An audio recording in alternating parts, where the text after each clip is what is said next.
অধিকার অনুরোধ করছি, আমি কি এখানে দুজন মানুষ আছেন আমি অন্ধকার সবাইকে দেখতে পাইনি, যারা আমি তাদের ফিল্ডের জন্য অসম্ভব শ্রদ্ধা করি। একজন গৌতম ঘোষ, অন্যজন জয়ন্ত চক্রবর্তী।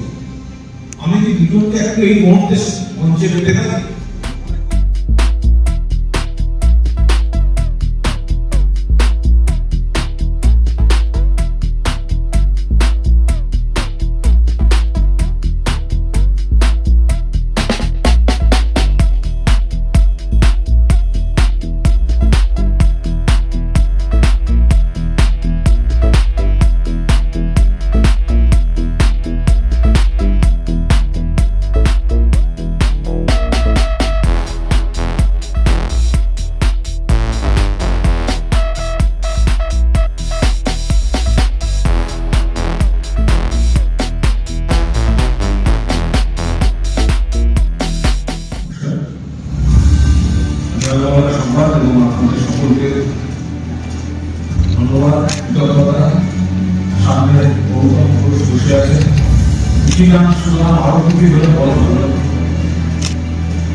যখন কেউ ভাবে 1996 সাল, তখন দূরদর্শন থেকে স্লট কিনে প্রাইভেট নিউজ ম্যাগাজিন, আজকে যে এত চ্যানেল, এত খবরের চ্যানেল, তখন এসব ছিল না।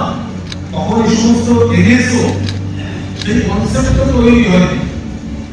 সেই সময় 96 সালে দূরদর্শনের প্রথম প্রাইভেট নিউজ, তার নাম হচ্ছে প্রবাহ। সে তখন থেকে আবার ক্যামেরার দুনিয়াটা, ভিডিও দুনিয়াটা, সেটাও দেখা শুরু হলো। যদিও আমার প্রথম পছন্দ হচ্ছে প্রিন্ট, এখন সেটা কি ডিজিটাল।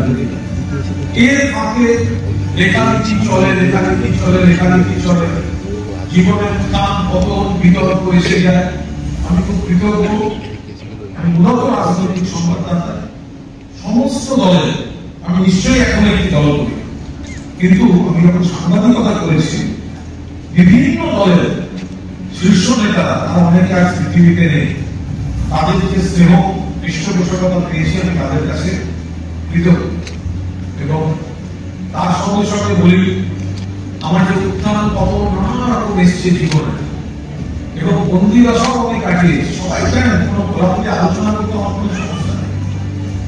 আমার সবচেয়ে বড় তৃপ্তির কাজ, আমার যতগুলি উপন্যাস বেরিয়েছে তার মধ্যে আমি প্রেসিডেন্সি জেলে সেরে বসে আমি একটি উপন্যাস লিখছি, এবং সেটা আনন্দবাজার পত্রিকা করছি, পুজো সংখ্যায় প্রকাশিত হচ্ছে, আর আনন্দ পাবলিশার সেটাকে বই হিসেবে পাঠকের দরবারে দিচ্ছি। আমি যতক্ষণ বিশ্বাস রাখবো যে আমি কেন কোনো অন্যায় করিনি, ততক্ষণ আমার হাত পায়ে শিকল বেঁধে যদি কেউ অন্ধ উপরেও ফেলে দেয়, অপরাধের উপর বিশ্বাস আসে, আমি ফিরে এসে দেখাবো আমার নাম কুণাল ঘোষ। তো আপনাদের আজকে আমি বহুদিন ধরে চিনি, কাজ করছে, ভালো কাজ করছে, আপনাদের অর্গানাইজেশন আরো ভালো এগোতে থাকুক, এবং আপনাদের প্রত্যেককে যারা বড়রা করেছেন আন্তরিক শুভেচ্ছার সঙ্গে প্রণাম। বাকিরা ভালো থাকবেন, এবং চারপাশটার মধ্যে যেন বাংলায় এইভাবেই ভালো থাকে। অনেক সমাজে খারাপ জিনিসটি উঠে যাবে, হয় না? ভালো বেশি, খারাপ কম, কিন্তু আগের থেকে খারাপ ঘটনা অনেক কমছে, অন্য রাজ্যের থেকে খারাপ ঘটনা অনেক কমছে। সেটা আরো কিভাবে কমানো যায়, সেই একটা প্রসেস সবসময় চলছে। এই আস্থা ভরসাটা রাখবেন, বাকি সবাই